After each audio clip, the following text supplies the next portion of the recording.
সোমবার গভীর রাতে ১/১১-র অন্যতম কারিগর হিসেবে পরিচিত লেফটেন্যান্ট জেনারেল অবসরপ্রাপ্ত মাসুদ উদ্দিন চৌধুরী গ্রেপ্তার হয়েছেন। কর্মরত অবস্থায় ওনারা দুজনই আমার জ্যেষ্ঠ কর্মকর্তা ছিলেন। উনি নবম পদাতিক ডিভিশন জিওসি ছিলেন। তো সেইখান থেকে উনি গিয়ে যদি বঙ্গভবনে ঢুকে যান, অস্ত্র নিয়ে ঢুকে যান, সেগুলো কিন্তু সঠিক না। তারপর বুধবার আবার গভীর রাতেই ডিজিএফআই সাবেক মহাপরিচালক লেফটেন্যান্ট জেনারেল অবসরপ্রাপ্ত শেখ মামুন খালেদকে গ্রেপ্তার করেছে পুলিশ এবং মূল কারিগর যে জেনারেল মাসুদ উনি না, তখন ডিজিএফআই তে যারা কর্মরত ছিলেন, বিশেষ করে দুজন ব্রিগেডিয়ার যারা ছিলেন। এরপর কে বা কারা বা এটি কি ধারাবাহিক বা চলমান একটা প্রক্রিয়া বলে আইন তার নিজস্ব গতিতে চলবে, এটাতে আমি বিশ্বাস করি। আসলে কি আইন নিজস্ব গতিতে চলে? এতদিন আইন দেখলাম না তাদেরকে ধরতে, হঠাৎ করে মানব পাচার মামলায় গিয়ে গ্রেপ্তার হয়ে গেলে। কিন্তু যখন যতটুকুই চলবে না কেন, তাকে সাধুবাদ জানাতে হবে, কারণ দেরিতে হলেও আইন তার নিজস্ব গতিতে চলতে শুরু করেছে। বিশ্লেষকরা বলছেন, বিএনপি নেতারা বলছেন, সবাই স্পষ্টভাবে ইঙ্গিত করছেন এটি ১/১১-র কারণে তাদেরকে গ্রেপ্তার করা হচ্ছে। তো আমি আসলে এই প্রশ্নটা করছি, অজুহাতের দরকার হয় কেন? তাদের আরো অপরাধ থাকতে পারে, কিন্তু ১/১১-তে কি তারা যথেষ্ট অপরাধ করেন নাই মানে গ্রেপ্তার হবার জন্য? বা উনি ১/১১ সংগঠিত হওয়ার ব্যাপারে প্রত্যক্ষভাবে ভূমিকা রেখেছেন, এটা যেমন সত্য, এবং তারপরে উনি কিন্তু রাজনীতিতে জড়িয়েছিলেন। তিনি আসলে ব্যক্তি মানুষ হিসেবে কেমন ছিলেন, কর্মকর্তা হিসেবে কেমন ছিলেন? মানে সেনাবাহিনীতে কমিশন প্রাপ্ত অফিসার ছিলেন না, উনি রক্ষী বাহিনীতে ছিলেন। ৭৫ সালে রাজনৈতিক নেতাদের এমন মারপিট কেন করা হয়েছিল তখন? কিছু কিছু ভুল তো হয়েছে। খালেদা জিয়ার ভাই সাইদ ইস্কান্দারের আপন ভাইরা ভাই তিনি। তো মানে মামা হয়ে ভাগ্নেকে এমনভাবে পেটানোর উদ্দেশ্য কি? মানে কেন? এই মির্জাফর যুগে যুগে যারা হয়েছেন, বিশ্বাসঘাতকতা যুগে যুগে যারা করেছেন, আপনি কখনো কি কেউকে দেখেছেন দূরের কেউ এসে সেই কাজ করেছে? কিন্তু এটি একটা শিক্ষা কিনা? কারণ এখনো দেখা যাচ্ছে সেনাবাহিনীতে বিএনপি ক্ষমতায় আসার পরপরই আবার বড় বড় পদগুলোতে রদবদল হয়ে গেছে, শুধু সেনাবাহিনীতে না, পুলিশে, প্রশাসনে। প্রশ্ন হবে লাগামহীন, জানতে চাই, জানাতে চাই এই সময়ের পালস অফ পলিটিক্স। সোমবার গভীর রাতে গ্রেপ্তার করা হয়েছে আলোচিত ১/১১-র অন্যতম কারিগর, সেনাবাহিনীর নবম ডিভিশনের সাবেক GOC lieutenant general Masud Uddin চৌধুরীকে। এরপর বুধবার গভীর রাতে গ্রেপ্তার হন ১/১১-তে গুরুত্বপূর্ণ ভূমিকা রাখা সেনা কর্মকর্তা সাবেক ডিজিএফআই প্রধান মামুন খালেদ। দুজনেই রয়েছেন রিমান্ডে। একে একে এমন গ্রেপ্তারে কি বার্তা দিচ্ছে সরকার? সেনা কর্মকর্তা হিসেবে কেমন ছিলেন তারা? বিএনপি সরকার জ্যেষ্ঠতা লঙ্ঘন করে জেনারেল মঈনকে সেনাপ্রধান করেছিল, আর লেফটেন্যান্ট জেনারেল অবসরপ্রাপ্ত মাসুদ উদ্দিন চৌধুরীকে নবম ডিভিশনের জিওসি করার পেছনেও ছিল আত্মীয়তার প্রভাব।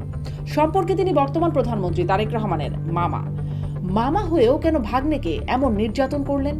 আর আস্থাভাজন সেনা কর্মকর্তারা কেন এত বিপাকে ফেলল বিএনপিকে? কোথায় গেল সে সময় ব্যবসায়ীদের কাছ থেকে নেয়া মোটা অঙ্কের টাকা? এসব নিয়ে কথা বলতে স্বপ্ন ধরা নিবেদিত পালস অফ পলিটিক্সে আমার আজকের অতিথি ১/১১-র সময় কর্মরত সেনা কর্মকর্তা lieutenant colonel Motahar Hasan. Lieutenant colonel Mir Motahar Hasan, আপনাকে স্বাগত জানাচ্ছি পালস অফ পলিটিক্সে আমার আজকের আয়োজনে। আপনাকে ধন্যবাদ। আর শুরুতেই গতকাল বাংলাদেশের স্বাধীনতা দিবস ছিল, সুতরাং যারা আমার এই অনুষ্ঠান আজকে দেখছেন তাদেরকে স্বাধীনতা দিবসের শুভেচ্ছা, অভিনন্দন। একই সাথে ঈদ উত্তর অনুষ্ঠানে অগণিত দর্শক শ্রোতা, আপনারা যারা অনুষ্ঠান উপভোগ করছেন তাদেরকে ঈদ মোবারক। আপনাকেও শুভেচ্ছা এবং ঈদ মোবারক। একটু শুরু করব এই প্রসঙ্গে যে খুব আলোচিত ঘটনা দুটো আছে। একটা হচ্ছে সোমবার গভীর রাতে ১/১১-র অন্যতম কারিগর হিসেবে পরিচিত লেফটেন্যান্ট জেনারেল অবসরপ্রাপ্ত মাসুদ উদ্দিন চৌধুরী গ্রেপ্তার হয়েছেন এবং তাকে পুলিশ রিমান্ডে নেওয়া হয়েছে। তারপর বুধবার আবার গভীর রাতেই সেই সময় ১/১১-তে গুরুত্বপূর্ণ ভূমিকা রাখার যার ভূমিকা আছে বলে শোনা যায়, ডিজিএফআইয়ের সাবেক মহাপরিচালক লেফটেন্যান্ট জেনারেল অবসরপ্রাপ্ত শেখ মামুন খালেদকে গ্রেপ্তার করেছে পুলিশ এবং তাকেও রিমান্ডে নেওয়া হয়েছে। এখান থেকে আসলে আপনি একজন সাবেক সেনা কর্মকর্তা হিসেবে আপনি নিজে কি বার্তা পাচ্ছেন, আর সরকার কি বার্তা দিতে চাইছে বলে মনে করেন? আমি আপনার প্রথমেই আপনাকে যে কথাটা বলবো, আপনি বলেছেন যে ১/১১ কারিগর হিসেবে লেফটেন্যান্ট জেনারেল মাসুদকে ধরে নেওয়া হয়, একই সাথে লেফটেন্যান্ট জেনারেল মামুন খালিদকে ধরে নেওয়া হয়। মূলত লেফটেন্যান্ট জেনারেল মাসুদকেই ১/১১ কারিগর হিসেবে ধরে নেওয়া হয়, আমরা তখন যা শুনেছি, যা জেনেছি। কিন্তু লেফটেন্যান্ট জেনারেল খালেদ উনি এক 11-র কারিগর হিসেবে খুব একটা কাজ করেছেন তেমনটা তখন শুনিনি। কিন্তু ওনাকে নিয়ে হয়তো বিভিন্ন কারণে বিভিন্ন রকমের কথাবার্তা হয়েছে এবং যার যুক্তিসঙ্গত কারণ উল্লেখ করেই হয়তো তাকে গ্রেপ্তার করা হয়েছে। জি। আর 1-11-র যে প্রেক্ষাপট আপনি বলছেন, যে প্রেক্ষাপটে 1-11 হয়েছিল, সেই ইতিহাসে আমরা এখন আর যাব না। আমরা কম বেশি সবাই জানি যে প্রেক্ষাপটটা কি ছিল। এবং সে প্রেক্ষাপটের সাথে জেনারেল মাসুদ কাজ করেছেন একেবারে প্রত্যক্ষভাবে। হুম। এটা একেবারে নিখাদ সত্য কথা। জি। উনি তখন ৯ম পদাতিক ডিভিশনের জিওসি হিসেবে কাজ করেছেন এবং ৯ম পদাতিক ডিভিশন যেহেতু ঢাকায় অবস্থিত, সেহেতু তার ভূমিকা অনিবার্য ছিল এবং সে অনিবার্য ভূমিকার কারণেই ১-১১ সংগঠিত হয়েছে, যেখানে উনি সহ আরো কেউ কাজ করেছেন। সুতরাং আপনি তাকে ১-১১-র যে কারিগর হিসেবে উল্লেখ করেছেন, সেটা নিঃসন্দেহে বলা যায়। আমি একটু আপনার কাছ থেকে বিস্তারিত, যেহেতু আপনার সাবেক সহকর্মীও তারা ছিলেন, লেফটেন্যান্ট জেনারেল অবসরপ্রাপ্ত মাসুদ উদ্দিন এবং শেখ মামুন খালেদ, দুজন সম্পর্কে আপনার কাছ থেকে জানবো। কিন্তু এই যে জিজ্ঞাসা করছিলাম যে সরকার আসলে কি বার্তা দিচ্ছে, এটি একটু আপনি বলবেন কিনা। এবং আহ, মানে এরপর প্রথমে দেখলাম সোমবার গভীর রাতে একজন গ্রেপ্তার হলেন, বুধবার গভীর রাতে একজন গ্রেপ্তার হলেন। এরপর এরপর কে বা কারা, বা এটি কি ধারাবাহিক বা চলমান একটা প্রক্রিয়া বলে মনে করেন কিনা? আইন তার নিজস্ব গতিতে চলবে, এটাতে আমি বিশ্বাস করি। আসলে এবং কি সেই আসলে কি প্রেক্ষাপটে আইন নিজস্ব গতিতে চলে? এতদিন আইন দেখলাম না তাদেরকে ধরতে। হঠাৎ করে মানব পাচার মামলায় গিয়ে গ্রেপ্তার হয়ে গেলেন মাসুদউদ্দিন চৌধুরী, এবং এই ২৪শে জুলাই আগস্টের হত্যাকাণ্ডে গ্রেপ্তার হয়ে গেলেন শেখ মামুন খালেদ। আইন নিজস্ব গতিতে চলছে? আইন নিজস্ব গতিতে আমাদের মতো দেশ যেগুলো আছে, সেগুলোতে সবসময় যে চলে তা আসলে ঠিক না। কিন্তু যখন যতটুকুই চলবে না কেন, তাকে সাধুবাদ জানাতে হবে। কারণ দেরিতে হলেও আইন তার নিজস্ব গতিতে চলতে শুরু করেছে। এই প্রেক্ষাপটে তাকে সাধুবাদ আমরা যদি জানাই, তাহলে আমি মনে করি সেটা ভালো। এখন প্রশ্ন হচ্ছে যে কি বার্তা সরকার দিচ্ছে, আপনি জানতে চেয়েছেন। আসলে সরকারের বার্তার ব্যাপারে হয়তো সরকার ভালো বলতে পারবেন, যেহেতু আমি সরকারের কোনো অংশ না। সেক্ষেত্রে আমি সরকারের মনের খবর, ভিতরের খবর বলতে পারবো না। তবে একজন সাবেক সামরিক কর্মকর্তা হিসেবে, একজন গণমাধ্যমের কর্মী হিসেবে, দেশের একজন সাধারণ নাগরিক হিসেবে আমি যতটুকু বুঝি, সেটা হচ্ছে যে একটি বার্তা সুস্পষ্ট যে আমাদের আমাদের সীমা, আমাদের যে নিয়মতান্ত্রিক উপায়ে কাজ করার যে সীমারেখা দেওয়া আছে, তার বাইরে গিয়ে কাজ করাটা ঠিক না। এবং তার বাইরে গিয়ে যদি আমরা কাজ করি, সেক্ষেত্রে জবাবদিহিতা প্রয়োজন আছে। জবাবদিহিতা দিতে হয়, করতে হয়, আদায় করতে হয়, আদায় করে নেওয়া যায়। এই যে বার্তাগুলো, সেগুলো এখন আমাদের কাছে সুস্পষ্ট। যেটা আমরা বর্তমানে যারা কর্মরত আছি বিভিন্ন জায়গায়, সেটা সামরিক প্রশাসন হোক কিংবা বেসামরিক প্রশাসন হোক, যে আমরা যা কিছুই করব না কেন, আমরা সেটা দেশের নিয়ম অনুযায়ী যা করা দরকার সেভাবে কাজ করব। তাহলে কি হয়? তাহলে দেশের মধ্যে কোনো অসন্তোষ, অরাজকতা বা নিয়মের ব্যত্যয় ঘটা কোনো কাজ, সেগুলো সংগঠিত হতে পারে না। জি, কিন্তু নিয়মের ব্যত্যয় ঘটিয়ে সেটাকে নিয়মের মধ্যে ফেলে দেওয়া যায় আবার নানান ছাঁচে। সেটাই আমরা সবসময় আসলে দেখতে পাই। আম আব এটা একটু জানতে চাই যে আপনি ওই যে আইন নিজস্ব গতিতে চলছে বা চলবে, আপনি যে প্রত্যাশা রাখছেন বা বলছেন যে আইনের নিজস্ব গতিতে চলছে, সেখানে আমি একটু এই প্রশ্নটা করতে চাই যে ধরেন তাদেরকে যেই মামলায় গ্রেপ্তার দেখানো হলো, বিএনপি নেতারা মোটামুটি বলছেন বা ফেসবুকে শামসুজ্জামান দুদু যেমন পোস্ট করেছেন যে এটি ১-১১-র গ্রেপ্তার শুরু করেছেন, সাধুবাদ জানাচ্ছেন তারেক রহমানকে এই বিচার শুরু করার জন্য, বা বিএনপি নেতারা এই বিষয়ে বলছেন, ১-১১-র কথা স্মরণ করছেন এই গ্রেপ্তারের সাথে সাথে। সবার কাছে এটা স্পষ্ট হচ্ছে যে সেটা আসলে ১-১১-র যে তাদের ভূমিকা, সেটার প্রেক্ষিতে একে একে এই গ্রেপ্তারগুলো হচ্ছে। কিন্তু আমি আসলে এই যে আইন নিজস্ব গতিতে চলে সেখান থেকেই প্রশ্ন করতে চাই, তাদেরকে কি সেই অভিযোগে গ্রেপ্তার করা যেত না বা যায় না? কেন আসলে মানব পাচারের অভিযোগ বা ২৪শে জুলাই আগস্ট হত্যাকাণ্ডে তাদেরকে গ্রেপ্তার করার প্রয়োজন হচ্ছে? তাদের কি ওটা কি যথেষ্ট অভিযোগ না গ্রেপ্তার করার জন্য? ১-১১-তে তারা যথেষ্ট মানে দায়ী নন, দোষ নেই তাদের? আমি আপনার এই উত্তরে বলবো, যেটা আপনার সাথে আমি সহমত পোষণ করি কথাটা বলবো, সেটা হচ্ছে যে ১-১১-র সময় তারা যা অপরাধ করেছেন, বিশেষ করে আপনি যদি জেনারেল মাসুদের কথা বলেন, উনি ১-১১ সংঘটিত হওয়ার ব্যাপারে প্রত্যক্ষভাবে ভূমিকা রেখেছেন, এটা যেমন সত্য। এবং তারপরে উনি কিন্তু রাজনীতিতে জড়িয়েছিলেন এবং রাজনীতির কারণে উনি দুবার যে আহ, এমপি হয়েছেন। তথাকথিত কি নির্বাচনগুলো হয়েছিল সেখানে উনি নির্বাচিত সংসদ সদস্য ছিলেন এবং সেটার ক্ষমতা ব্যবহার করে উনি কিন্তু মে- মানব আদম ব্যবসা যেটাকে আমরা বলে থাকি সে ব্যবসার সাথে সম্পৃক্ত হন এবং আমরা উনি সেই সময় শুনেছি জেনেছি যে সেই ব্যবসা করতে গিয়ে বহু লোক প্রতারিত হয়েছে এবং বহু লোক সর্বশান্ত হয়েছে। একটা সিন্ডিকেট গড়ে তোলা হয়েছিল কিছু লোকের মাধ্যমে। সুতরাং এই অভিযোগটা কিন্তু নতুন করে এখন উত্থাপিত হয়নি, তখনই উত্থাপিত হয়েছিল, তখন এই আওয়ামী লীগ সরকার ক্ষমতায় ছিল। সুতরাং সেই মামলার অজুহাতে তাকে যদি এখন গ্রেপ্তার করা হয় সেখানে কিন্তু ভুলের কিছু নেই। সুতরাং সেই একটা অপরাধে তাকে অপরাধী অভিযুক্ত হিসাবে গ্রেপ্তার করা হয়েছে। আরেকটা অভিযোগ হচ্ছে যে উনি মানি লন্ডারিং করেছেন এবং সেই প্রেক্ষাপটে দুদকে কিন্তু মামলা হয়েছে। যেহেতু মামলা হয়েছে সেই মামলার প্রেক্ষাপটে তাকে গ্রেপ্তার করা হয়েছে, সেটাও কিন্তু অপরাধের কিছু না। এরপর আরেকটা হয়েছে যে উনি গণহত্যার সাথে সম্পৃক্ত ছিলেন।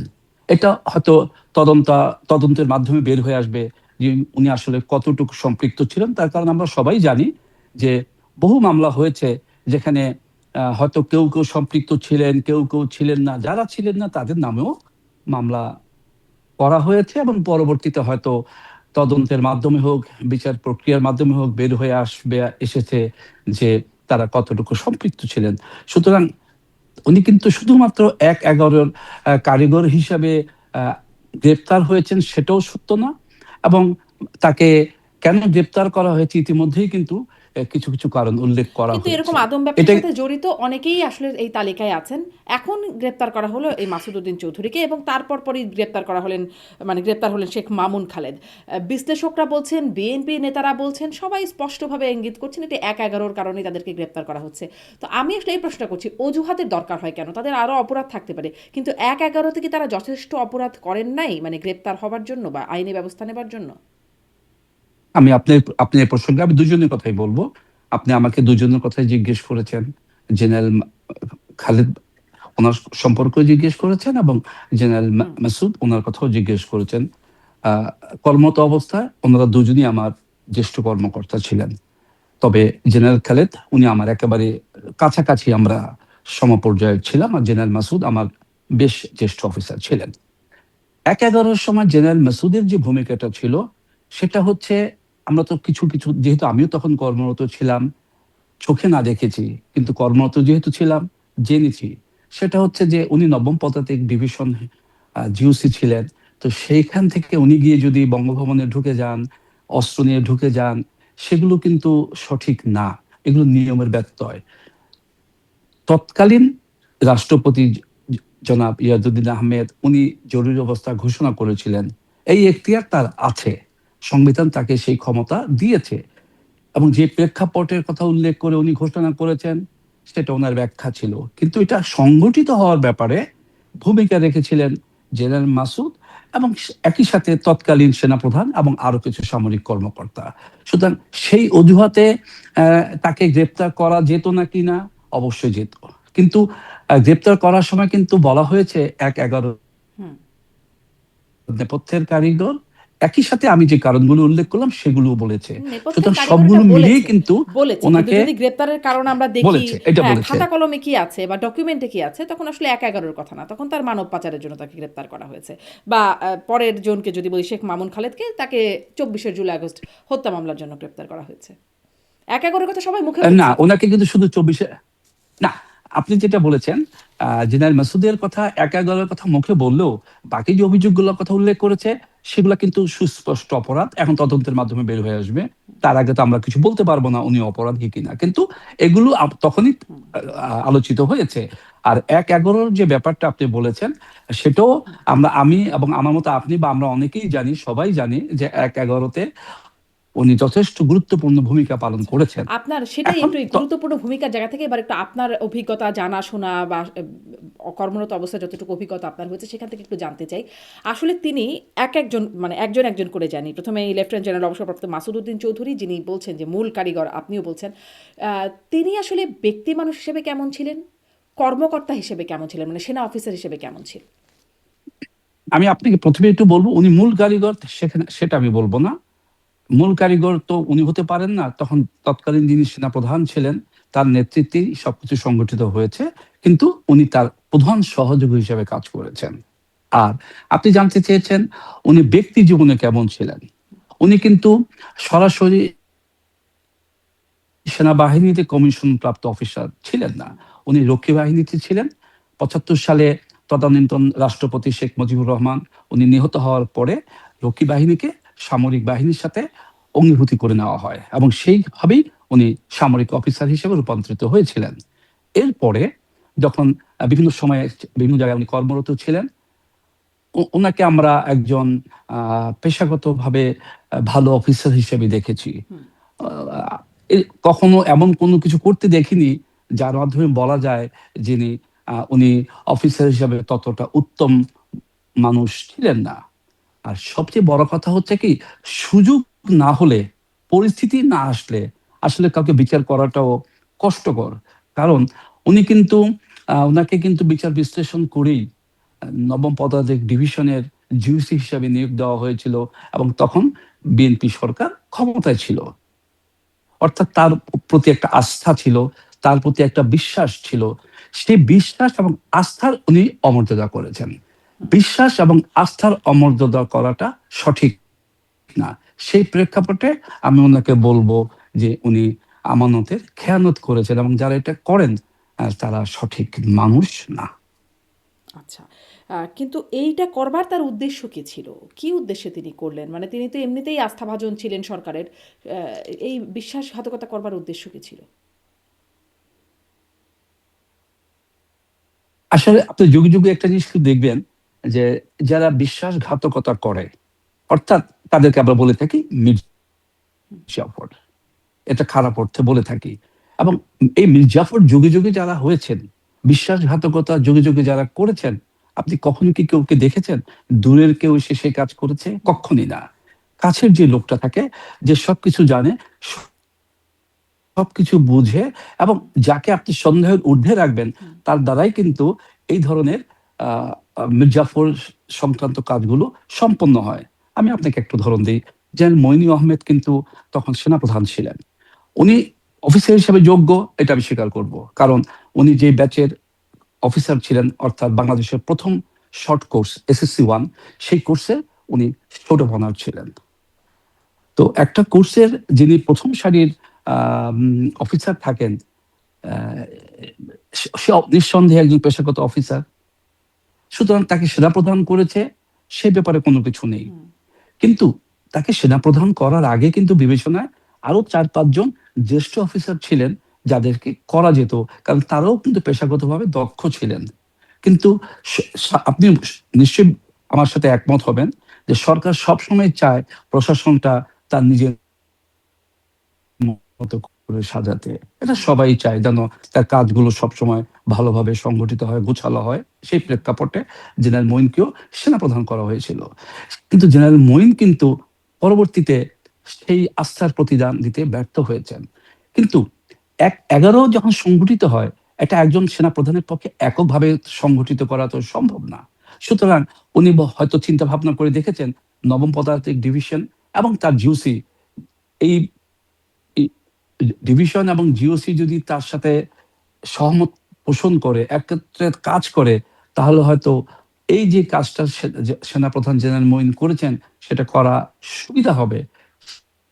সেই চিন্তা করেই হয়তো জেনারেল মাসুদকে উনি তার সাথে নিতে সমর্থ হয়েছিলেন এবং তাকে সহায়তা করেছেন হয়তো তখনকার যারা গোয়েন্দা প্রতিরক্ষা কাজ করতো, যেটাকে আমরা DGFI বলে থাকি, সেখানে কিছু ঊর্ধ্বতন কর্মকর্তা সবাই মিলে এই কাজটাকে সুসংহত করেছে। এই জন্য আমি বললাম যে মূল কারিগর যে জেনারেল মাসুদ উনি না, তখন ডিজিএফআই তে যারা কর্মরত ছিলেন, বিশেষ করে দুজন ব্রিগেডিয়ার যারা ছিলেন, তাদের নামও আমরা শুনে থাকি। তারাও তাকে সহযোগিতা করেছেন। নবম পদাতিক ডিভিশনের জিওসি তাকে সহায়তা করেছেন। নেতৃত্বে ছিলেন জেনারেল মঈন আহমেদ। ওই যে বিশ্বাসঘাতকতা আসলে আপনি বলছিলেন মীর জাফর কাছের মানুষই, হ্যাঁ হ্যাঁ, নিশ্চয়ই বিশ্বাস যাকে করা হবে সেই তো বিশ্বাসঘাতকতাটা করতে পারে। বিশ্বাস না করলে তো আর জি, জি, জি, বিশ্বাসঘাতকতার জি। জায়গা থাকে না। কিন্তু মানে তারপরেও প্রশ্ন যে এই যে রাজনৈতিক নেতাদের মারপিট করা, চরম মারপিট করা, একদম আমার গত অনুষ্ঠানে ছিলেন বর্তমানে এমপি আজিজুল বারী হেলাল, ছাত্রদলের সাবেক সভাপতি। তিনি বলছিলেন যে তারও নিজের অভিজ্ঞতাটাও বলছিলেন যে তিনি এবং ছাত্রলীগের তৎকালীন যিনি সভাপতি ছিলেন তারা একসাথে নির্যাতিত হয়েছেন। সেই নির্যাতনের ঘটনাও কিছুটা বলছিলেন। মানে আমরা তো আরও বড় বড় নেতাদের নির্যাতনের ঘটনা দেখেছি, কিছুটা দেখেওছি, কিছু কিছু বিষয় আবার লিকও হয়েছে, যেটি সামাজিক যোগাযোগ মাধ্যমে এখনও খুব রেয়ার ভিডিও হিসেবে পাওয়া যায়। এটা কেন, মানে রাজনৈতিক নেতাদের এমন মারপিট কেন করা হয়েছিল তখন? আমি আপনার মতোই বলবো যে যেহেতু আমি তখন প্রথম দিকে ঢাকার বাইরে কর্মরত ছিলাম, পরবর্তীতে ঢাকায় এসেছি ১/১১ যতদিন জরুরি অবস্থা চলেছে তৎপরবর্তী সময়ে। সুতরাং কি হচ্ছে না হচ্ছে যেহেতু কর্মরত ছিলাম, সবকিছু না হলেও আমরা কিছু শুনতাম, সহকর্মীদের কাছ থেকে জানতাম। এই ক্ষেত্রে আমি বলবো কিছু কিছু ভুল তো হয়েছে। এগুলো অবশ্যই ভুল। যার যে কাজ তাকে সে কাজ করতে হবে। যদি রিমান্ডে নিয়ে তথ্য বের করার প্রয়োজন আসে, তো এই কাজটা যাদের তাদের করতে হবে। সেখানে আমি যদি ডিজিএফ এর কর্মকর্তা হয়ে কিংবা অন্য কোথাও কর্মকর্তা হয়ে মারধরের মাধ্যমে তাদের কাছ থেকে তথ্য বের করার চেষ্টা করি বা করে থাকি, সেটা কখনোই সমর্থনযোগ্য হতে পারে না। এবং সেটা করতে গিয়ে কিছুটা হলেও সেই সময়ে আম সেনাবাহিনীর ভাবমূর্তি কিছুটা ক্ষুণ্ণ হয়েছিল এবং আমরাও মর্মাহত ছিলাম। এবং আমরা এখনো বলে থাকি যে আমাদের এই ব্যাপারে ভবিষ্যতে আরো সতর্ক থাকা উচিত। জি। কিন্তু মানে আপনিও বলছেন মর্মাহত। কিন্তু কেন যে করা হলো সেটা বুঝলাম না। বিশেষ করে প্রশ্ন হচ্ছে ধরেন বর্তমান প্রধানমন্ত্রী তারেক রহমান, তার ভাই আরাফাত রহমান কোকো, তাদেরকে চরম নির্যাতনের শিকার তারা হয়েছেন। অনেক মানে খুব বাজে রকমভাবে পেটানোও হয়েছে তাদেরকে, এবং সেটার পেছনে এই মাসুদ উদ্দিন চৌধুরী, যিনি এখন গ্রেপ্তার হয়ে রিমান্ডে আছেন, তার নাম অন্যতম শোনা যায়। যেটা আমরা জানি যে এই মাসুদ উদ্দিন চৌধুরী সম্পর্কে তারেক রহমানের মামা, আহ, খালেদা জিয়ার ভাই সাইদ ইস্কান্দারের আপন ভাইরা ভাই তিনি। তো মানে মামা হয়ে ভাগ্নেকে এমনভাবে পেটানোর উদ্দেশ্য কি? মানে কেন? কি বিদ্বেষ, কি জিঘাংসা? এই কথা যদি বলেন, আমি বরং বলবো যে আপনি যে তথ্যটা, সেই তথ্যটা অবশ্যই সঠিক। জেনারেল মাসুদ, বর্তমান প্রধানমন্ত্রী তারেক রহমান, তার যিনি মামা ছিলেন মরহুম মেজর সাইদ ইস্কান্দার, তারা দুজন আপন ভাইরা। এবং সেই প্রেক্ষাপটেই তো বিশ্বাস স্থাপিত হয়েছিল যে আমার নিজস্ব লোক আমার কাছে থাকবে এবং প্রশাসন আমার মতো করেই আমরা চালাবার চেষ্টা করব। ভালো ভালো কাজগুলো আমরা যেভাবে চাইবো সেভাবেই হবে। এটা সবাই চায়, এটা তৎকালীন সরকারও চেয়েছিলেন। এই জায়গাটায় জেনারেল মাসুদ জেনারেল মাসুদ কিন্তু দীর্ঘদিন পদোন্নতি থেকেও বঞ্চিত ছিলেন। অর্থাৎ আওয়ামী লীগ সরকারের আমলে জেনারেল মাসুদ অন্তত পেশাগতভাবে যতটুকু দক্ষ অফিসার ছিলেন, সেক্ষেত্রে ওনার যতটুকু পদোন্নতি হওয়ার কথা ছিল, সেক্ষেত্রে উনি বঞ্চিত ছিলেন। বিএনপি সরকার এসে তার পেশাগত দক্ষতার মান দেখে কিন্তু তাকে পদোন্নতিও দিয়েছিলেন এবং তাকে ভালো জায়গায় পদায়ন করেছেন, যেখানে তার বিশ্বাস এবং আস্থা তার উপর রাখা হয়েছিল। আমি একটু আগেই বলেছি যে কোনো না কোনোভাবেই সে বিশ্বাস কিংবা আস্থার জায়গাটাতে অন্য কেউ তাকে হয়তো ডিরেল করে দিয়েছে, যেটা জেনারেল মাসুদের হওয়া কোনোভাবেই উচিত হয়নি। এবং সেই সুযোগটা গ্রহণ করেই তো জেনারেল মঈন ১/১১ যে ঘটনাটা ঘটিয়েছে সেটা ঘটিয়েছিল। দ্বিতীয়, আমি মোতাহার হোসেন আপনার কাছে জিজ্ঞাসা করছিলাম যে আসলে লেফটেন্যান্ট জেনারেল মাসুদ উদ্দিন চৌধুরী তিনি কেন মামা হয়ে ভাগ্নেকে আসলে নির্যাতন করলেন? তারেক রহমান, আরাফাত জি, রহমান কোকোর যে নির্যাতনের ঘটনাটা, সেটার পেছনে কারণ কি? হ্যাঁ, আমি আপনাকে আবার বলছি, এটা অত্যন্ত নিন্দনীয় একটা কাজ ছিল। আমরা তখনই শুনেছিলাম, আমরা তো কর্মরত ছিলাম, যে এই ধরনের কাজ উনি করেছেন। উনি তো সরাসরি হয়তো করেননি, উনি করিয়েছেন। তো এটা কিন্তু এখনো আমি বলছি নিন্দনীয় একটা কাজ। আমরা তাৎক্ষণিকভাবে সেটা মনে মনে হলেও প্রতিবাদ করেছি, যেহেতু কর্মরত ছিলাম, প্রতিবাদ করার সুযোগ ছিল না। আজকে সুযোগ পেয়ে সেটার প্রকাশ্যে নিন্দা জ্ঞাপন করছি।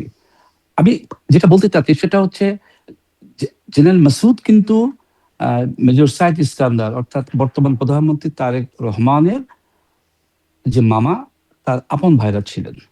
সুতরাং সেই সূত্র ধরেই তো বিশ্বাস কিংবা আস্থার ক্ষেত্রটা তৈরি হয়েছিল, হুম। এবং সেইভাবেই তাকে নবম ডিভিশনের জিওসি হিসেবে পদায়ন করা হয়েছিল।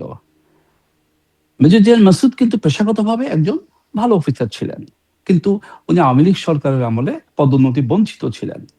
সেই প্রেক্ষাপটের কথা চিন্তা করেই কিন্তু বিএনপি সরকার ক্ষমতায় এসে তার যোগ্যতার কারণে তাকে পদায়ন করেছিলেন, পদোন্নতি দিয়েছিলেন, এবং বিশ্বাসের ক্ষেত্র ধরে এই নবম পদাতিক ডিভিশনের মতো গুরুত্বপূর্ণ একটা ডিভিশনের জিওসি হিসেবে নিয়োগ দিয়েছিলেন।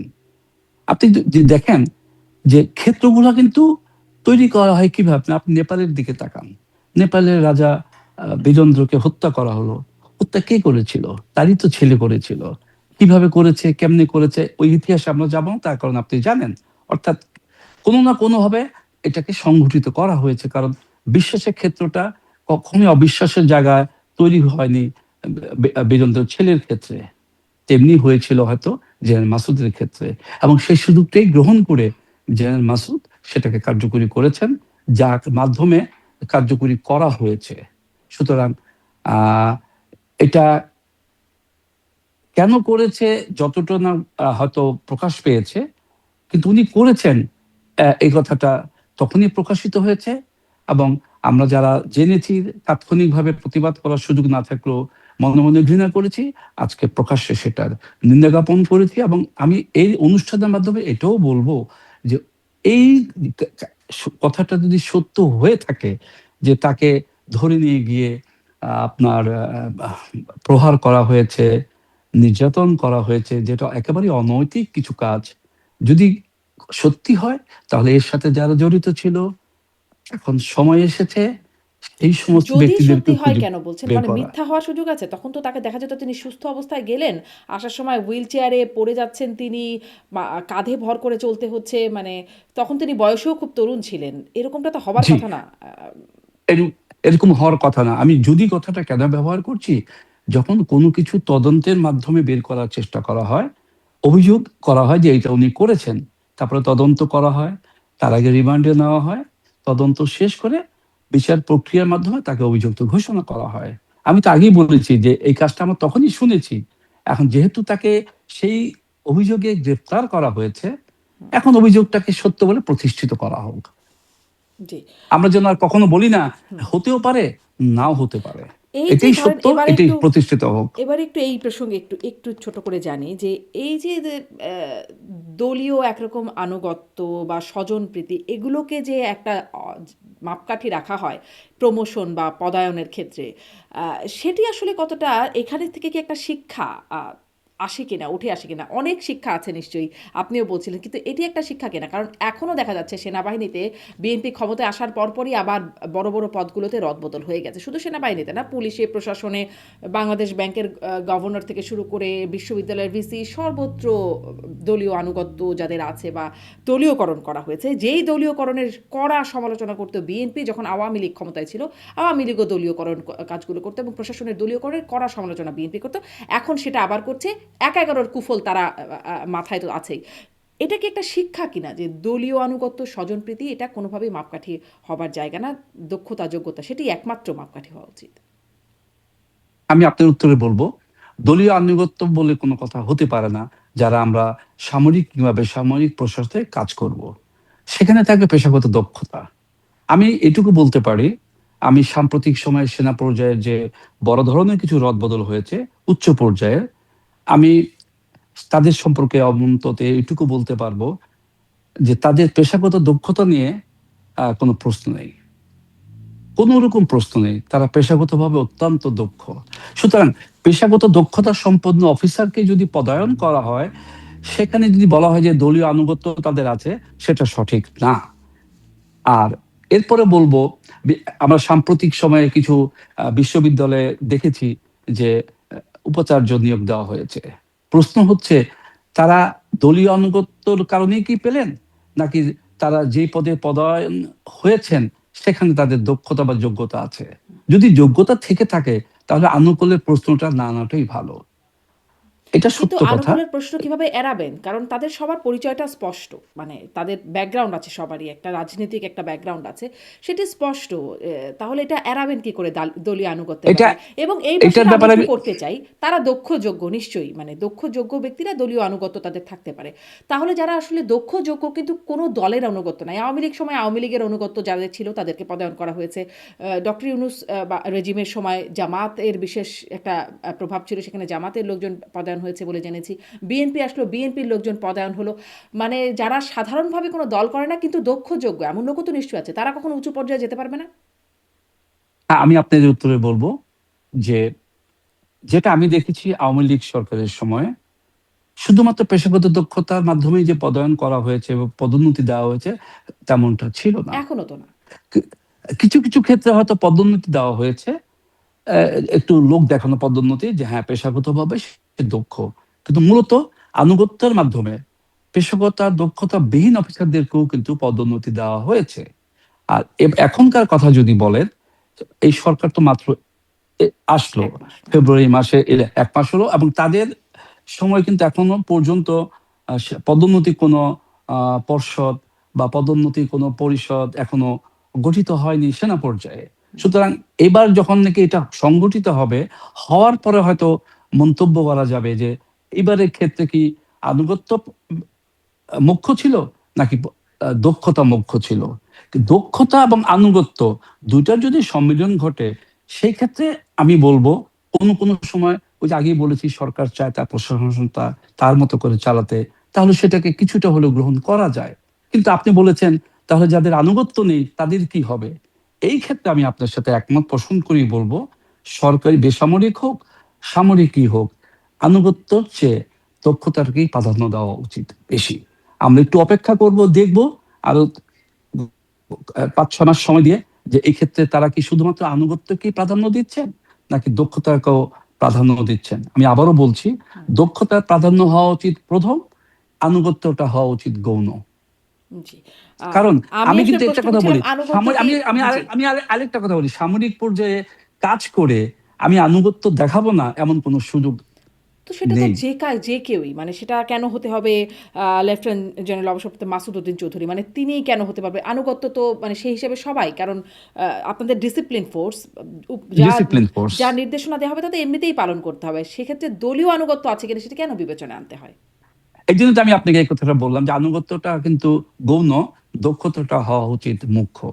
আমরা অপেক্ষা করব এখন, যে আমি বিশ্বাস করি অতীত থেকে শিক্ষা নিয়ে আমরা দক্ষতার দিকে ধাবিত হব, আনুগত্যের দিকে নয়। জি। ইতোমধ্যেই অনেকগুলো নিয়োগ মানে যেটি বলছিলাম বাংলাদেশ ব্যাংক থেকে বিশ্ববিদ্যালয়, পুলিশ, সেনাবাহিনী সর্বক্ষেত্রে প্রশাসন সর্বক্ষেত্রেই আপনি নিয়োগ নিয়ে একটুখানি কথাবার্তা উঠছে। দেখেন, আপনি কিন্তু বাংলাদেশ ব্যাংকের কথাটা বলেছেন, আমি কিন্তু হয়তো সরাসরি উত্তর দিয়েছি। বাংলাদেশ ব্যাংকের যিনি গভর্নর হয়েছেন বর্তমান সরকার, আমি যেটা বুঝি আর কি আমার বিশ্লেষণে, যে একজন ব্যবসায়ীকে এবার গভর্নর করেছেন, যেটা অতীতে কখনো হয়নি। আমার প্রশ্ন হচ্ছে অতীতে যেটা কখনো হয়নি তা হতে পারবে না এমনটা তো না। যাকে দিয়েছেন উনি দক্ষতা সম্পন্ন কিনা, কারণ আমরা তো জানি যে কানাডাতে কিন্তু ব্যবসায়ীকেই বাংলাদেশ ব্যাংকের গভর্নর করা হয়েছিল। সরি, আমি ভুল বলছি, কানাডার ওখানকার প্রধান যে ব্যাংক সেখানকার গভর্নর করা হয়েছিল, যিনি যুক্তরাজ্যেও কিন্তু কাজ করেছেন। অর্থাৎ একজন ব্যবসায়ী যে মানে ব্যাংকের গভর্নর হয়ে ট্রায়াল কাজ দেবার করে। সুযোগটা আসলে বাংলাদেশ ব্যাংকের গভর্নরের জন্য কতটা আছে সেটা একটা প্রশ্ন। কারণ আমরা এতদিন ধরে দেখে আসছি একটা যোগ্যতার মাপকাঠি জি আছে জি মোটামুটি, জি জি অনানুষ্ঠানিক হলেও সেটা জি আছে। সেটা জি তার জি জি ক্ষেত্রে জি আসলে খুব প্রযোজ্য না বলে বিশ্লেষণগুলোতে উঠে এসেছে এবং তিনি যে দলীয় সেটিও খুব স্পষ্ট যে এটি তার একটা অন্যতম বিবেচনা তিনি। আচ্ছা, আচ্ছা, এই দলীয় লোকটা কাজ করার ক্ষেত্রে তার দক্ষতা দেখাতে পারে কিনা, হুম। সেটা তো এখনো সময় শেষ হয়ে যায়নি। আমরা যদি একটু অপেক্ষা না করি, আগেই তাকে অদক্ষ বলে না, ঘোষণা না, না, করে দেই, নিশ্চয়ই, নিশ্চয়ই। তাহলে তো সেটা ঠিক হবে না। অবশ্যই। একটু অপেক্ষা করে দেখি না, এবং যদি এই কোনো না কোনো সময় তো ট্রায়ালটা করতে হবে, সেটা এখন করি আর কালকে করি, যেহেতু। তবে ওনার যে আহ জীবন বৃত্তান্ত, সেটা যদি আমরা দেখি, তাহলে কিন্তু একেবারে ফেলে দেওয়ার মতো জীবন বৃত্তান্ত তার না। এখন প্রশ্ন আসছে সেই দক্ষতা কতটুকু দেখাতে পারবে, নিশ্চয়ই। এই কারো তথাকথিত মানে যারা দেখি। নিয়োগ হয়েছেন তারও কারো দক্ষতা নিয়ে এখনই আমার প্রশ্ন করার বা জি আপনার উত্তর দেওয়ার জি সুযোগটা জি নিশ্চয়ই নাই। এটা আমি প্রশ্নটা জি করছিলাম এখান থেকে যে বিবেচনায়, কোন মাপকাঠিতে নিয়োগটা দেয়া হচ্ছে? সেখানে সবগুলো ক্ষেত্রেই দলীয় বিবেচনাটা একটা প্রাধান্য আছে কারণ সবারই একটা দলীয় পরিচয় আছে। সেখান থেকে আসলে এই প্রশ্নটা আপনার কাছে করছিলাম। আমি আমি আপনাকে এই প্রসঙ্গ একটা কথা একটু বলতে চাই।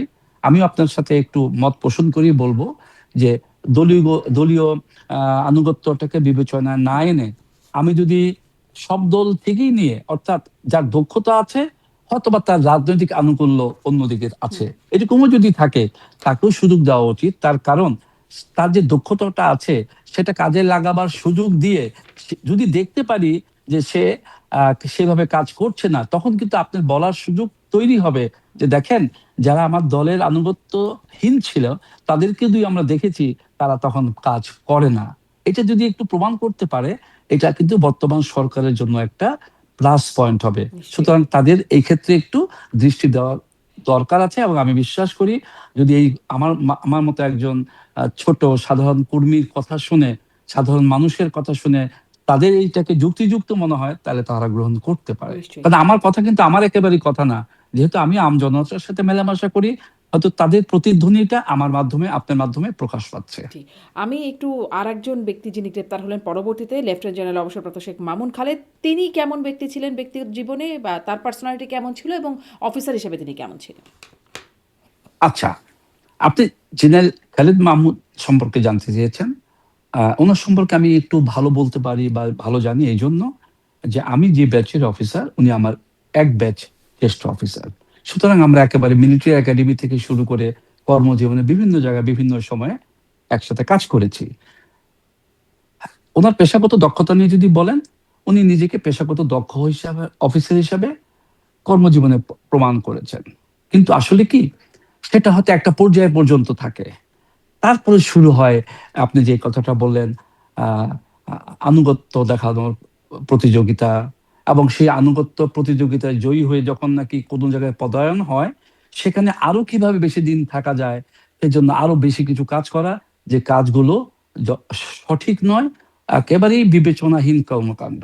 এই ক্ষেত্রে জেনারেল মামুনের বিরুদ্ধে আপনি যে কথাটা আমরা শুনেছি, জেনেছি বা অভিযোগ এসেছে, একেবারেই ফেলে দেওয়ার মতো অভিযোগ না। যেরকম বলা হয়েছে যে জলসিঁড়ির একটা কথা বলা হয়েছে, যে উনি জলসিঁড়িতে অনেক টাকা পয়সা তছরূপ করেছেন, কিংবা অনেক দুর্নীতি করেছেন, আত্মসাৎ করেছেন। এই কথাগুলো কিন্তু আমরা যখন ছিলাম কর্মজীবনে কিংবা অবসর নেওয়ার পরেও শুনেছি। কিন্তু যেহেতু প্রমাণ করার কোনো সুযোগ আমাদের হাতে ছিল না, কিংবা কোনো আহ বিচার ব্যবস্থায় তাকে অন্তর্ভুক্ত করার সুযোগ আমাদের ছিল না, আমরা হয়তো আমাদের নিজেদের মধ্যে আলোচনা করেছি, কিন্তু কখনো এটাকে বাস্তব রূপ দিতে পারিনি। কাজেই এখন সুযোগ যেহেতু এসছে, যে অভিযোগটা আমরা শুনেছি, আমরা অপেক্ষায় থাকবো এখন যে এই অভিযোগটা কতটুকু সত্য এই জলসিঁড়ির ব্যাপারে। জি। এরপরে আসেন আপনি আয়নাঘর নিয়ে ওনার বিরুদ্ধে একটা অভিযোগ এসছে, কিংবা গুম খুন এবং অন্যান্য জিনিসের ব্যাপারে তাকে বলা হচ্ছে মূল হোতা। এবং এক্ষেত্রে কিন্তু ওনারই ব্যাচমেট ওনারই ব্যাচমেট, জেনারেল আজমি, যিনি গুম ঘরে অনেক দিন ছিলেন, আবার আমাদের এখন ব্রিগেডিয়ার, তৎকালীন লেফটেন্যান্ট কর্নেল হাসিনুর রহমান বীর প্রতীক, ওনাকেও গুম করা হয়েছিল। ওনারা কিন্তু সবসময় বলেছেন যে আহ, সবসময় কিন্তু উল্লেখ করেছেন যে জেনারেল আহ, মামুন খালেদ এই সাথে জড়িত ছিল। অর্থাৎ উনি যখন প্রতিরক্ষা গোয়েন্দা পরিদপ্তরের মহাপরিচালক ছিলেন, উনি শুধু তাই ছিলেন না, উনি কিন্তু 111-এর সময় ডিজিএফআই তে কর্মরত ছিলেন। এরপরে 2009 সালে যখন তৎকালীন আওয়ামী লীগ সরকার ক্ষমতায় আসে, উনি ব্রিগেডিয়ার হিসেবে একটা গুরুত্বপূর্ণ পদে পদায়ন ছিলেন, এবং সেখান থেকেই উনি ওনার কর্মের বাইরে গিয়ে আনুগত্য দেখানোর মাধ্যমেই ধীরে ধীরে আপনার গোয়েন্দা মহাপরিদপ্তরে মহাপরিচালক হিসাবে জায়গা করে নেন। এবং এই জায়গা করার মাধ্যমেই উনি পরবর্তীতে বেশ কিছু কাজ করেছেন, যেটা বিতর্ক তৈরি করেছে, এবং সেই বিতর্কগুলো আমি আপনি বা আমরা সবাই জানি, এবং পেপারে আমরা আজকে দেখতে পাচ্ছি, গণমাধ্যমের খবরের মাধ্যমে দেখতে পাচ্ছি যে সে অভিযোগগুলা কি কি। আমি এই অনুষ্ঠানের মাধ্যমে আবারও বলবো যে এই অভিযোগগুলো তদন্ত হোক, সত্য প্রতিষ্ঠিত হোক, এবং সেখান থেকে আমরা এখন যারা কর্মরত আছি তারা যেন একটা বার্তা পেতে পারি যে একজন জেনারেল এই ধরনের কাজ করবে এবং এই কাজ করে পার পেয়ে যাবে, সেটা ভবিষ্যতে আর কখনো যেন না হয়। জি, কিন্তু যেই আসলে দলীয় আনুগত্যের একটা মাপকাঠি থাকে, তখন তো দলীয় আনুগত্য দেখানোর প্রতিযোগিতা বাড়বেই। যে যত বেশি আনুগত্য দেখাতে পারবে সে নিশ্চয়ই তত বেশি প্রমোশনের জন্য এলিজিবল হিসেবে। ফলে ওই জায়গাটা থেকে গেলে তো এটা কিভাবে আসলে বার্তা দেবে যে দলীয় বিবেচনা যদি ওটা থাকে। আমি আগেই বলেছি, এই জন্য আপনাকে প্রথমেই বলেছি দক্ষতা হওয়া উচিত মূল বিবেচনা, আনুগত্য নয়। আনুগত্য হওয়া উচিত গৌণ। এবং আমার বিশ্বাস থেকে আমি বলি, যেহেতু বর্তমান প্রধানমন্ত্রী উনি একটা কথা বলেছেন যে আমি পরিবর্তন চাই, তো সেই পরিবর্তনের সময়টা কিন্তু পার হয়ে যায়নি, শুরু হয়েছে। তা আমাদেরকে দেখার সুযোগ দিতে হবে যে আসলে কি উনি দক্ষতাকে বিবেচনায় আনবেন নাকি আনুগত্যকে বিবেচনায় আনবেন। আনুগত্য কিন্তু আমি আবারও বলছি, দক্ষতার মাধ্যমে যাকে আপনি কোনো জায়গায় বসাবেন, যেহেতু প্রত্যেকটা কর্মের একটা রূপরেখা দেওয়া আছে, সেটাই হচ্ছে আনুগত্য। তা আমি তার মধ্যেই যদি থাকি, সুতরাং আমাকে আনুগত্য না দেখাবার কোনো সুযোগ নেই। জি। সুতরাং একটা দেশ গড়তে হলে দক্ষতা সম্পন্ন ব্যক্তিবর্গকে আপনাকে জায়গা মতো বসাতে হবে যেন দেশটাকে সামনে নিতে জি। পারে। এই যে আমি জিজ্ঞাসা করছিলাম যে অনেক রাজনীতিবিদদেরকে নিয়ে নির্যাতন করা হয়েছে, সাথে, সাথে ব্যবসায়ীদেরকেও নেওয়া হয়েছে। নির্যাতন করা হয়েছে, তাদের কাছ থেকে মোটা অঙ্কের টাকা নেওয়া হয়েছে বলে ব্যবসায়ীরা পরবর্তীতেও তারা বলেছেন। একাত্তরের পরেও অনেকের সাথে ব্যক্তিগত বা আমাদেরই অনুষ্ঠানে এসে তাদের অভিজ্ঞতার খানিকটা, পুরোটা তো আর শেয়ার করেন না, কিন্তু খানিকটা শেয়ার করে তাতে আমরা অনেকটাই জেনেছি। এই যে মোটা অঙ্কের টাকাগুলো নেওয়া হতো, সেই টাকাগুলো কে বা কারা নিত? কোথায় যেত? এই যে অভিযোগ সম্পর্কে আপনি বলেছেন, সেই অভিযোগকে আমি উড়িয়ে দিচ্ছি না। কারণ 111-এর সময় আমি যতটুকু জেনেছি, শুনেছি, সহকর্মীদের কাছ থেকে জানতে পেরেছি যে তখন কিন্তু বড় বড় ব্যবসায়ীদেরকে ডেকে পাঠানো হতো এবং সেখানে আপনি যেই অভিযোগটা করলেন সেই অভিযোগটা আহ, আহ, ব্যাপারে প্রশ্ন উঠেছে যে বড় বড় ব্যবসায়ীদের কাছ থেকে টাকা নেওয়া হয়েছে এবং তাকে ছেড়ে দেওয়া হয়েছে। আমার বিশ্বাস ছিল, যেহেতু একটা এই অভিযোগ এসেছে, পরবর্তীতে যে সরকার আসবে সে সরকার এটাকে তদন্তের মাধ্যমে প্রতিষ্ঠিত করবে যে অভিযোগটা কি সত্য না মিথ্যা। 2009 সালে যখন তদানীন্তন আওয়ামী লীগ সরকার ক্ষমতায় আসলো, আমরা চেয়েছিলাম যে এই অভিযোগটার সত্যতা প্রমাণিত হোক, হয় সত্য নয়তো মিথ্যা। কারণ কিন্তু এটা আসলে তদন্তই হয়নি। যেহেতু তদন্ত হয়নি, সেহেতু আমি যে অভিযোগটা শুনেছি বা জেনেছি, ওটাকে এখনো বিশ্বাস করি যে ওইটাই সত্য। আমার এই বিশ্বাসটাকে ভাঙতে হলে সেই তদন্তের মাধ্যমে সেটা প্রমাণিত হওয়া উচিত। আবারও বলছি, যেহেতু তদন্ত হয়নি, এই তদন্ত হওয়ার সময় শেষ হয়ে যায়নি। তদন্ত হওয়া উচিত, যেহেতু এই অভিযোগটা আছে। এই অভিযোগটা অত্যন্ত মারাত্মক একটা অভিযোগ। জি। এই তদন্ত এবং বিচারগুলো যখন ক্ষমতার পরিবর্তন হয় এবং যখন আ মানে ঠিক ওই যে আনুগত্যহীন অন্য কোনো দল ক্ষমতায় আসে তখনই শুরু হয়। যেমন ধরেন এই যে ডক্টর ইউনূস এবং তার উপদেষ্টা পরিষদ থেকে শুরু করে সেই সময় এর বিরুদ্ধে মানে কর্তৃপক্ষের বিরুদ্ধে অনেক অভিযোগ, এখন দুদকেও এখন অনেক মামলা হচ্ছে। কিন্তু সেই বিষয়ে খুব যে তদন্ত হচ্ছে তা না। তারাও কি একরকম ইনডেমনিটি পাওয়ার প্রক্রিয়ায় আছে বলে মনে হয়? আমি আমি কোনো ইন্ডিমিউনিটিতে বিশ্বাস করি না। কেন করি না? কিছু কিছু ইন্ডিমিউনিটি আছে, দিতে হয়। সেটা হচ্ছে রাষ্ট্রের প্রয়োজনে। কিন্তু ব্যক্তির প্রয়োজনে কোনো ইন্ডিমিউনিটি হোক, সেটা আমি চাই না। এটা আমি কেন, আপনিও চান না। তাহলে তো বিচারের বাণী নীরবে নিভৃতেই থেকে যাবে, কখনোই আর বিচার হবে না, সুষ্ঠু বিচার আমরা পাবো না। আমি বিশ্বাস করি ইন্ডিমিউনিটির মাধ্যমে কোনো বিচারকেই তিরোহিত করে দেওয়া উচিত না। আর যে বিচারগুলো এখনো হয়নি ব্যক্তি বিশেষের, সেগুলো হওয়া উচিত। জি, তা তো বটেই। সেটা তো আমাদের উচিত এবং বিশ্বাস আশার জায়গা। কিন্তু ও না, আসার জায়গায় এই জন্য বাস্তবতাটা বলছি আসলে কি? যে বাস্তবতা এই জন্য আমি বলছি যে আপনার সাথেই আমি তাল মিলিয়ে বলবো, যেহেতু মাত্র 1 মাস হয়েছে সরকার এসছে, আমরা চাই এই সরকারকে আরেকটু সময় দিয়ে দেখার জন্য যে এই যে আমরা বাস্তবতার দিকে তাকিয়ে আছি, এই বাস্তবতার দিকে ওনারা কি পদক্ষেপটা নেন। আমার বিশ্বাস, যেহেতু আমাদের ভিতরে একটা হাহাকার আছে, সেই হাহাকারটা কিন্তু ওনারা দেখেছেন, যারই বিস্ফোরণ ঘটেছিল আগস্টের 5 তারিখে। তো সেখান থেকে যদি ওনারাও এই পদক্ষেপটা নিতে ভুল করেন, তাহলে তো হুম। আর কিছু বলার থাকবে না। আমি আরেকটা বিশ্বাস করি জি। এই ভুলটা হবে না। জি, একটা বিষয় আরেকটা বিষয় একটু ছোট্ট করে জানতে চাই যে অন্তর্বর্তী সরকারের সময় আমরা দেখেছিলাম সেনা প্রধানের সাথে তৎকালীন নিরাপত্তা উপদেষ্টার একটা দূরত্ব সেটি স্পষ্ট হয়ে যাচ্ছিল। বিশেষ করে যখন সেনা প্রধান বললেন মানে নিরাপত্তা উপদেষ্টা প্রথমে তো পররাষ্ট্র উপদেষ্টা তারপরে তৎকালীন প্রেস সচিব এবং নিরাপত্তা উপদেষ্টা এ নিয়ে বেশ কথাবার্তা বললেন করিডোর মানবিক করিডোর প্রসঙ্গে, তখন সেনাপ্রধান একটা বক্তব্যে বললেন নো ব্লাডি করিডোর বিজনেস, এবং তারপরে সেখান থেকে একটু মনে হলো যেন পেছনে যাওয়ার মতো একটা অবস্থায় তৎকালীন নিরাপত্তা উপদেষ্টা। এখন সেই নিরাপত্তা উপদেষ্টা পররাষ্ট্রমন্ত্রী। এর একটা প্রভাব কি আছে কিনা বা দূরত্ব এখন আর ম্যাটার করে কিনা, আপনার কি মত? প্রথম প্রাথমিকভাবে আমি যে কথাটা বলবো, তখন উনি নিরাপত্তা উপদেষ্টা হিসেবে যে কথাটা বলেছিলেন, হ্যাঁ, নিরাপত্তা উপদেষ্টা বলতে পারেন, কিন্তু মূলত দেশে যেহেতু একটা আহ সংগঠিত সশস্ত্র বাহিনী আছে এবং সেখানে তিন বাহিনীর প্রধান আছেন, এই ধরনের কোনো কিছু কাজ করার আগে বা কিছু বলার আগে তিন বাহিনী প্রধানের সাথে আলাপ করে যদি উনি কথাটা বলতেন, তাহলে কি হতো, আস্থায় নিয়ে বিশ্বাসের মধ্যে নিয়ে কাজটা করা সহজ হয়। এটা উনি করেননি তৎকালীন নিরাপত্তা উপদেষ্টা, এবং সেই জন্যই এই দূরত্বটা তৈরি হয়েছিল।